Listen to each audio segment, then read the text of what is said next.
दोस्तों, आप सभी ने यह अक्सर सुना ही होगा कि मनुष्य को उसके अच्छे बुरे कर्मों का फल भोगना ही पड़ता है। लेकिन आज की इस वीडियो में जानेंगे कि क्या माँ बाप के अच्छे और बुरे कर्मों का फल पुत्र को भोगना पड़ता है। एक बार फिर से आप सभी का दिल से स्वागत है। तो दोस्तों, जैसे औलाद अच्छा या बुरा कर्म करती है तो उसे उनके माता पिता को भोगना पड़ता है, ठीक उसी प्रकार माता पिता के अच्छे और बुरे कर्मों का फल उनकी औलाद को मिलता है और उन्हें भोगना पड़ता है। तो दोस्तों, आज की वीडियो बहुत ही महत्वपूर्ण और ज्ञानवर्धक होने वाली है, तो कृपया वीडियो में अंत तक जरूर बने रहे। तो चलिए कहानी को शुरू करते हैं।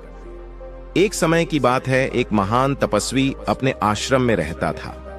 एक दिन उसकी पत्नी ने पूछा, स्वामी, क्या माता पिता के अच्छे और बुरे कर्मों का फल उनकी संतान को भोगना पड़ता है?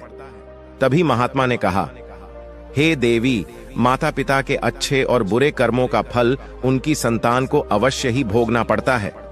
आज मैं आपको एक प्राचीन कथा सुनाता हूं, जिसे सुनने के बाद आपको पता चल जाएगा कि कैसे माता पिता के अच्छे और बुरे कर्मों का फल उनकी औलाद को मिलता है और उन्हें भोगना पड़ता है। फिर महात्मा ने कथा को सुनाना आरंभ करते हैं और कहते हैं, हे देवी, प्राचीन समय की बात है, एक गांव में एक गरीब आदमी रहता था। वह बहुत ही गरीब था। किसी तरह से मेहनत मजदूरी करके अपने घर का पालन पोषण करता था। उसे मजदूरी में दिन भर काम करने के बाद 50 रुपए मिलते थे। उसमें से वह 25 रुपए रोजाना दान करता था और 25 रुपए में अपने परिवार का पालन पोषण करता था। इस प्रकार कुछ समय बीतने के बाद उसके घर में एक लड़के का जन्म हुआ। उस गरीब आदमी के परिवार में अब कुल 3 सदस्य हो गए, दोनों पति पत्नी और एक लड़का। अब धीरे धीरे उनके पालन पोषण में उस आदमी को समस्या होने लगी, क्योंकि इधर दिन प्रतिदिन महंगाई बढ़ती जा रही थी। फिर महात्मा ने कहा, हे देवी, एक दिन की बात है, उस आदमी के लड़के ने अपने पिता से पूछा, पिताजी, आप रोजाना 50 रुपए कमाते हैं, जिसमें से आप 25 रुपए रोज दान कर देते हैं, और 25 रुपए में हम अपना गुजारा कैसे कर पाएंगे? उस आदमी को चुपचाप देखकर उसकी पत्नी ने कहा, बेटा, ऐसी कोई बात नहीं है। तुम्हारे पिताजी रोज 50 रुपए कमाते हैं और 25 रुपए दान कर देते हैं। ये तुम्हारे लिए ही दान करते हैं, दूसरों के लिए नहीं। लेकिन वह लड़का इस बात को नहीं समझ पाया, क्योंकि वह लड़का बहुत ही छोटा सा था। महात्मा ने कहा, हे देवी, इसी तरह से कुछ समय बीतता गया और उस गरीब आदमी का लड़का धीरे धीरे बड़ा होने लगा और उस लड़के की उम्र 7 वर्ष की हो गई। इधर एक दिन वह आदमी काम करके शाम के समय वापस अपने घर लौट रहा था। तभी रास्ते में एक काला भैंसा आया और आकर उस गरीब आदमी को मारने लगा। उस भैंस के मारने की वजह से उस आदमी की वहीं पर मृत्यु हो गई। जब उस आदमी की पत्नी और उसके लड़के को पिता की मृत्यु की खबर मिली तो उनको बड़ा दुख हुआ।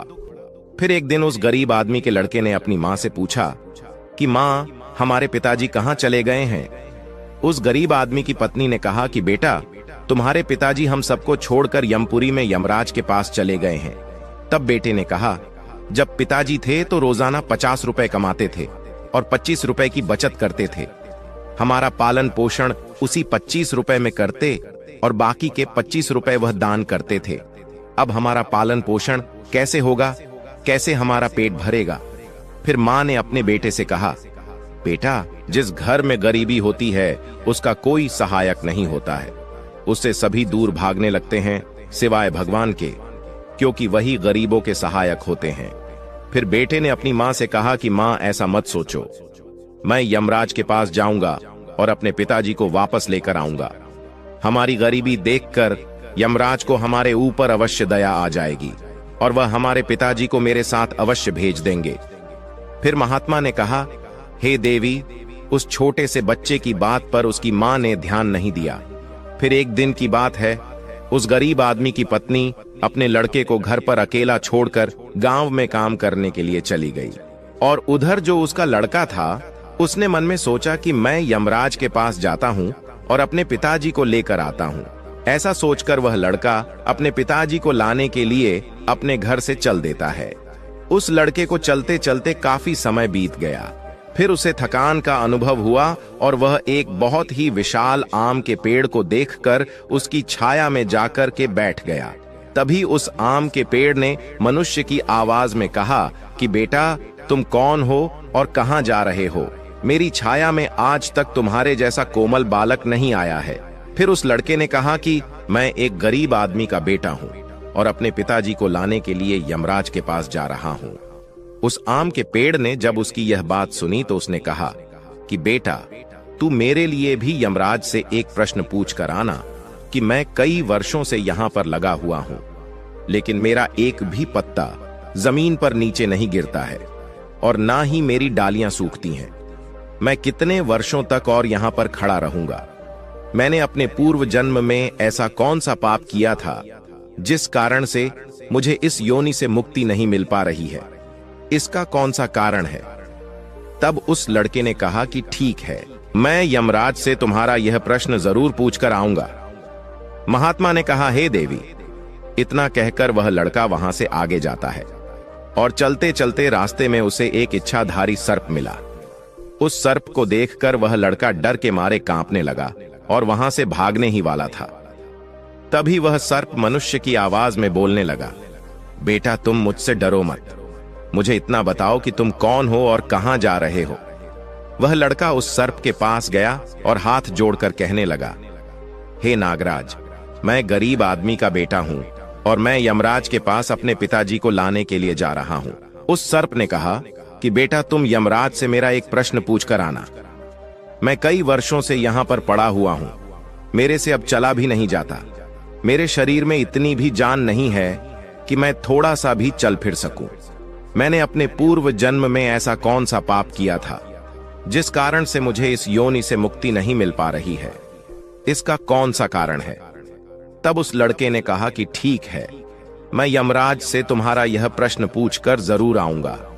महात्मा ने कहा, हे देवी। इतना कहकर वह लड़का आगे चलने लगा। फिर चलते चलते रास्ते में उसे एक किसान मिला। किसान ने कहा कि बेटा, तुम कौन हो? कहां जा रहे हो? देखने में तो तुम बड़े ही सुकुमार और कोमल लग रहे हो। फिर उस लड़के ने कहा कि मैं एक गरीब आदमी का बेटा हूं और मैं यमराज के पास अपने पिताजी को लाने के लिए जा रहा हूं। फिर उस किसान ने कहा कि तुम यमराज से मेरा एक प्रश्न पूछ कर आना। मैं चलते हुए राहगीरों की प्यास बुझाने के लिए कई सालों से यहां पर एक बावड़ी खुदवा रहा हूं, लेकिन इसमें पानी अभी तक नहीं निकला है। मैंने अपने पूर्व जन्म में ऐसा कौन सा पाप किया था जिस कारण से इस बावड़ी में अभी तक पानी नहीं निकला है? मैंने इसमें बहुत सारे पैसे भी खर्च कर दिए हैं। इसका क्या कारण है? उस लड़के ने कहा, ठीक है, मैं यमराज से तुम्हारा यह प्रश्न जरूर पूछकर आऊंगा। महात्मा ने कहा, हे देवी। इतना कहकर वह लड़का वहां से आगे की ओर चलने लगा। चलते चलते रास्ते में उसे एक बहुत बड़ा तालाब मिला। फिर वह लड़का तालाब के किनारे पर गया और पानी पीने लगा। तभी उस तालाब से तैरती हुई एक बतख आई और कहने लगी, बेटा, तुम कौन हो और कहां जा रहे हो? तब उस लड़के ने कहा कि मैं गरीब आदमी का बेटा हूं और मैं यमराज के पास मेरे पिताजी को लाने के लिए जा रहा हूं। महात्मा ने कहा, हे देवी। उस लड़के की बात सुनकर उस बतख ने कहा कि बेटा, तुम यमराज से मेरा एक प्रश्न पूछ कर आना। कई वर्षों से मैं इस तालाब में भटक रही हूं। मेरी 7 पीढ़ियां गुजर गई हैं, परंतु मैं अभी तक इसी तालाब में रह रही हूं। मैंने अपने पूर्व जन्म में ऐसा कौन सा पाप किया था जिसके कारण मुझे इस योनि से मुक्ति नहीं मिल पा रही है? इसका क्या कारण है? तब उस लड़के ने कहा, ठीक है, मैं यमराज से तुम्हारा यह प्रश्न जरूर पूछकर आऊंगा। इतना कहकर वह लड़का वहां से आगे की तरफ बढ़ने लगा। चलते चलते तालाब के दूसरे किनारे पर पहुंच गया। दूसरे किनारे पर जब वह पहुंचा तो उसने देखा कि एक मरा हुआ बगुला वहां पर पड़ा हुआ था। जब वह लड़का उस मरे हुए बगुले को लांघ कर जाने लगा तो वह मरा हुआ बगुला कहने लगा, बेटा, तुम कौन हो और कहां जा रहे हो? उस लड़के ने उसकी आवाज सुनकर कहा कि मैं एक गरीब आदमी का लड़का हूं और मैं यमराज के पास अपने पिताजी को लाने के लिए जा रहा हूं। उस बगुले ने कहा कि तुम यमराज से मेरा एक प्रश्न पूछ कर आना कि मेरा शरीर कई वर्षों से इस तालाब के किनारे पर ही पड़ा हुआ है। कभी पानी की लहर आती है तो मेरा शरीर तालाब के अंदर चला जाता है और पानी की लहर से वापस तालाब के बाहर निकलकर किनारे पर आ जाता है। ना तो मेरा शरीर गलता है और ना ही सड़ता है। इतने सालों से जैसे का तैसा ही है। मैंने अपने पूर्व जन्म में ऐसा कौन सा पाप किया था जिसके कारण मुझे इस शरीर से मुक्ति नहीं मिल पा रही है, और इसका क्या कारण है? उस लड़के ने कहा, ठीक है, मैं यमराज से तुम्हारा यह प्रश्न जरूर पूछकर आऊंगा। महात्मा ने कहा, हे देवी। इतना कहकर वह लड़का वहां से चलने लगा और वहां से चलते चलते यमपुरी में पहुंच गया और वहां पहुंचकर यमराज को प्रणाम किया और हाथ जोड़कर कहने लगा, हे यमराज, मेरे पिताजी कहां पर है? जब मेरे पिताजी घर पर थे तो वह रोजाना 50 रुपए कमाते थे, जिसमें से 25 रुपए तो दान कर देते थे और 25 रुपए में से हम लोगों का पालन पोषण करते थे। लेकिन अब मेरे पिताजी घर पर नहीं हैं, तो मैं और मेरी मां भूखे मर रहे हैं। आप उन्हें जल्दी से मेरे साथ हमारे घर पर भेज दीजिए। महात्मा ने कहा, हे देवी। फिर यमराज ने उस लड़के की बात सुनकर कहा, ठीक है, मैं तुम्हारे पिताजी को घर पर भेज दूंगा, पहले तुम यहां पर बैठो। यमराज ने उस लड़के को अपने पास में बिठाया और उसको भोजन कराया। भोजन कराने के बाद पूछा कि तुम्हें और क्या चाहिए। फिर उस लड़के को रास्ते में जो जो मिले थे उनके प्रश्न यमराज से पूछे। यमराज ने उन सभी के प्रश्नों का उत्तर दिया और कहा कि बेटा, तुम जाते समय उन सबको उनके उत्तर बताते जाओ। फिर यमराज ने कहा कि बेटा, तुम अपने घर पर जाओ, तुम्हारी मां तुम्हारा इंतजार कर रही है, तुम्हारे पिताजी तुम्हारे घर पर पहुंच जाएंगे। फिर वह लड़का यमराज को प्रणाम करके वहां से वापस अपने घर के लिए चलने लगा। चलते चलते रास्ते में सबसे पहले उसे वहीं मरा हुआ बगुला मिला, जो तालाब के किनारे पर पड़ा हुआ था।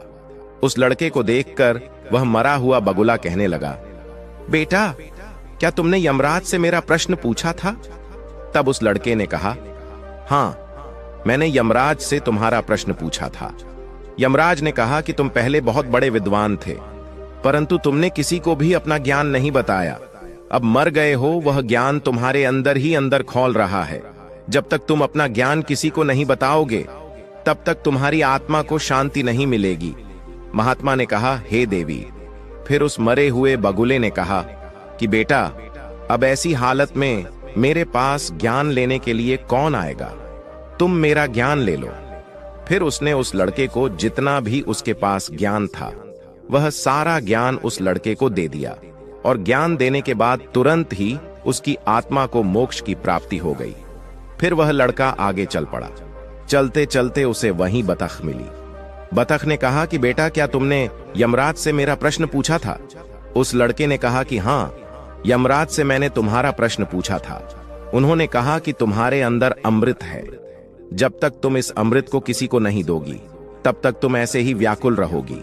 बतख ने कहा कि बेटा, अब कौन मिलेगा मुझे, तुम ही मेरा अमृत ले लो। फिर बतख ने अपना अमृत उस लड़के को दे दिया, और अमृत देते ही उस बतख की आत्मा को मोक्ष की प्राप्ति हो गई। इसी तरह से वह लड़का वहां से आगे बढ़ने लगा। फिर चलते चलते रास्ते में उसे वही किसान मिला जो राहगीरों के लिए बावड़ी खुदवा रहा था। उस किसान ने जैसे ही उस लड़के को देखा तो बड़े प्रेम से हाथ जोड़ करके कहने लगा कि बेटा, क्या तुमने यमराज से मेरा प्रश्न पूछा था? उस लड़के ने कहा, हां, पूछा था।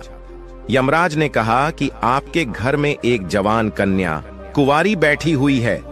जब तक आप उस लड़की का विवाह नहीं करोगे और कन्यादान नहीं करोगे, तब तक इस बावड़ी में पानी नहीं निकलेगा। पहले जो तुम्हारा कर्म है उसे पूरा करो। जो ईश्वर ने तुमको दायित्व सौंपा है उस पर ध्यान दो। पहले आप कन्यादान करो, उसके बाद इस बावड़ी को खुदवाओ। फिर उस किसान ने कहा कि मैं अपनी लड़की के लिए लड़का कहां ढूंढने के लिए जाऊंगा? तुम मुझे बहुत ही सीधे साधे स्वभाव के दिख रहे हो, और सुंदर भी हो, और देखने में बहुत ही अच्छे लग रहे हो। इसलिए बेटा, तुम ही मेरी लड़की से विवाह कर लो। महात्मा ने कहा, हे देवी। फिर उस किसान ने अपनी लड़की का विवाह उस लड़के के साथ कर दिया। फिर किसान ने अपनी लड़की को बहुत सारा धन देकर विदा कर दिया। फिर वह लड़का आगे चला। चलते चलते रास्ते में उसको वहीं इच्छाधारी सर्प मिला। उस सर्प ने कहा कि बेटा, क्या तुमने यमराज से मेरा प्रश्न पूछा था? तब उस लड़के ने कहा कि हां, पूछा था। यमराज ने कहा कि तुम्हारे पास जो नागमणि है, तुम उस नागमणि को धरती पर नहीं उगलते हो और ना कभी किसी को दान दिया है। जब तक तुम इस नागमणि का दान नहीं करोगे, तब तक तुम्हारा शरीर ऐसे ही बना रहेगा। फिर उस सर्प ने कहा कि बेटा, मैं यह नागमणि अब किसको दूं? इस नागमणि को तुम ही ले लो। फिर उस सर्प ने अपनी नागमणि को उस लड़के को दे दिया। नागमणि को देते ही उस सर्प की आत्मा को मोक्ष की प्राप्ति हो गई। इस तरह से वह लड़का अपनी पत्नी को लेकर फिर आगे चलने लगा। फिर चलते चलते रास्ते में उसे वही आम का विशाल पेड़ मिला, जिसकी छाया में उसने विश्राम किया था। उसने पूछा कि बेटा, क्या तुमने यमराज से मेरा प्रश्न पूछा था? उसने कहा, हाँ, पूछा था। यमराज ने कहा कि पूर्व जन्म में तुम्हारा काम स्कूल में बच्चों को शिक्षा देना था। तुम्हारा पद एक गुरु का था, परंतु तुमने अपने पद का सही इस्तेमाल नहीं किया। तुम शिक्षा देने के बदले में छोटे छोटे बच्चों से अपना काम करवाते थे और उन्हें अच्छी तरह से शिक्षा नहीं देते थे। तुम पूर्व जन्म में बहुत बड़े विद्वान थे, परंतु तुमने उन बच्चों को शिक्षा नहीं दी। उन्हीं बच्चों के श्राप के कारण तुम हिलडुल नहीं सकते। तुम्हारे अंदर जो ज्ञान भरा हुआ है उसे किसी को दे दो, इसके बाद में तुम्हें मोक्ष की प्राप्ति होगी। महात्मा ने कहा, हे देवी। उस लड़के की बात सुनकर उस आम के पेड़ ने कहा कि मैं यह ज्ञान किसे दूंगा, तुम ही ले लो। फिर उस आम के पेड़ ने उस लड़के को अपना जितना भी उसके पास ज्ञान था सब दे दिया। जैसे ही उस आम के पेड़ ने उस लड़के को अपना ज्ञान दिया तो उसकी भी आत्मा को शांति मिल गई और वह उस पेड़ की योनि से मुक्त हो गया। वह लड़का अपनी पत्नी के साथ चलते चलते अपने घर पहुंच गया। जब वह लड़का अपने घर पर पहुंचा तो उस लड़के की मां उसको देखकर बड़ी खुश हुई और कहने लगी कि बेटा, तुम कहां पर चले गए थे और यह लड़की तुम्हारे साथ में कौन है? फिर उस लड़के ने जो भी उसके साथ घटनाएं घटी थीं वह सब कुछ अपनी मां को बता दिया। फिर महात्मा ने कहा, हे देवी, अब उस लड़के को ज्ञान हो चुका था कि उसके पिताजी वापस नहीं आ सकते हैं। अब उनकी मुक्ति हो चुकी है। उसके पिताजी ने जो दान धर्म किया था उसका फल उस लड़के को यमराज ने दे दिया। इस प्रकार से महात्मा ने अपनी पत्नी को बताया कि माता पिता के अच्छे और बुरे कर्मों का फल उनकी औलाद को कैसे प्राप्त होता है और पूर्व जन्म के कर्मों का फल व्यक्ति को कैसे मिलता है और उसके पिता द्वारा किए गए पाप और पुण्य कर्म भी उसके बच्चों को कैसे मिलते हैं। तो दोस्तों, आपने आज के इस वीडियो से क्या सीखा वह मुझे आप कमेंट बॉक्स में कमेंट करके बता सकते हैं। इसी के साथ में उम्मीद है कि आपको